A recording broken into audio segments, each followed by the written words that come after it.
We're doing a endgame showcase today in Blade and Soul Neo, and this is going to be Black Ram Supply Chain. It is a level 45 heroic dungeon. Starting in the dungeon, with some careful maneuvering, we're going to be able to skip past all the trash mob. Now this is made significantly easier in this version because of the unlimited stamina, and players who are from the old original Blade and Soul should remember this part. The first thing you will notice compared to the original version is that this dungeon is actually split into two parts, the support team and the command team where you face Poharin herself. Each of these dungeons has a mini boss and then a main boss, and it costs you 2 stamina to do the mini boss and then 8 stamina to do the main boss for a total of 10 stamina per dungeon. You have a total of 100 Homewind Blessing a day, which is good enough for 10 dungeons, and this is shared across your account. Anyway, coming back, we have our first face off with the mini boss, the Slashimi. Now, my team is really overgeared, so they're able to just offer up this boss. However, I want to cover the major mechanics when it comes down to this boss to give you as a showcase. The first thing you will notice is that there are 3 CC bar under the boss. So you have to hit 3 of the same CC in order to CC the boss. In this case, we hit 3 knockdown, represented by the green bar, and we're able to knock the boss down and pick him up. Considering DPSing, of course, our team is really overgeared, so we're able to just get past it immediately. And coming into the major mechanics for this boss. So he's going to dive into the ground and he's going to shoot out a bunch of projectile, but our Force Master is able to use a projectile shield to protect us from this party. And then what he's going to do is he's going to heat up the water. Now here we're going to use a party iframe, the Homewind block from our Blade Masters, to get through it by basically preventing us from taking damage on the water.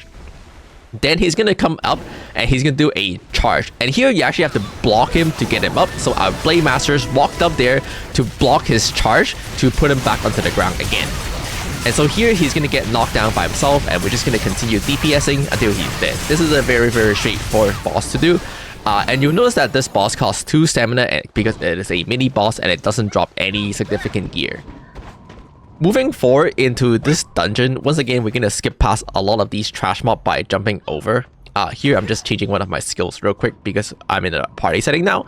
But once again, it's not worth wasting time to go for these trash mobs. We're just going to be jumping over them, and we're going to jump over to the actual ship itself.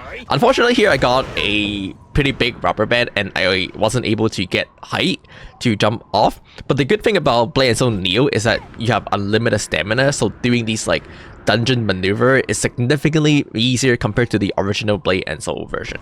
Landing onto this platform right here, we're going to keep on going into the actual pirate ship itself. Once again, we're going to be jumping over a lot of these mobs.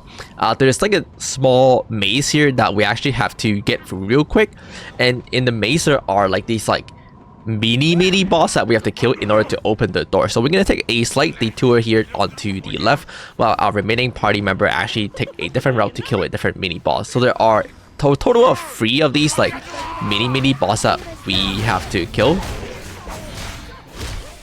And here we're just going to be beating him down very quickly so that we can unlock the next area of the dungeon.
Continuing into this hallway after the kitchen, you're gonna see a chest here. These require like a key to open, and it's like the first person who get it. So people are gonna be competing for this. Anyway, coming into the second boss is gonna be Chef Tae here, which some of you might remember again from the old Blade and Soul Black Ram supply chain. Coming into the second boss, Chef Tae, you're gonna remember some familiar mechanics from the original game, but also a little bit of different mechanics. Once again, we're able to do a triple knockdown here to CC the boss, and then our party destroyer is gonna grab it to get us some free DPS uptime. Coming into 80%, this is going to be the first major mechanics where she's going to disappear and spawn mine all over the map, as well as she's going to spawn like her underling that adds the sheathed shin person here. One of the things you will notice is that we're going to continue to get poison stack on us, and when you defeat the mini boss, he's going to drop a bottle of antidote for the party. And then she's going to come back to continue the mechanics phase, which is going to be the time bomb. So here you can see that there's a warning that she has set a time bomb, and she's going to start putting bombs on our party members. The party member with this bomb here need to get away from the party so they don't explode people, as well as to iframe and avoid the bomb blowing up on the last seconds. And this complete the mechanics here. And then we just go back to doing DPS. She's going to be doing attack and stuff during that, but our party is really strong, so they're able to just like tank it as well as DPS it through.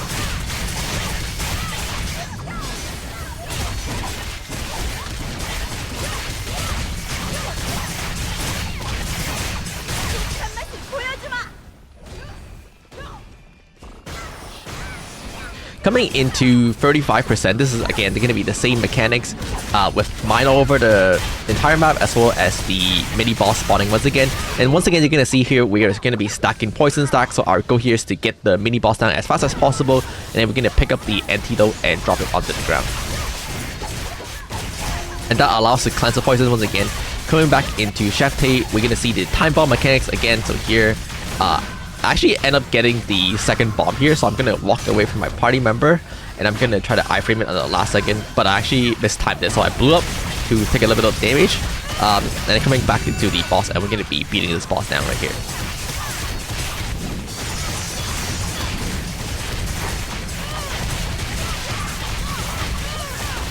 Okay, and then at the end of the dungeon, you see that there is going to be the share loot, which people can roll for, and then your personal loot, which is on the ground. So everybody get a little bit of loot, depending on your own RNG, and then there's going to be the share loot where you roll for. And this dropped the siren earring, which is going to be the purple accessories. And that is pretty much the entire dungeon.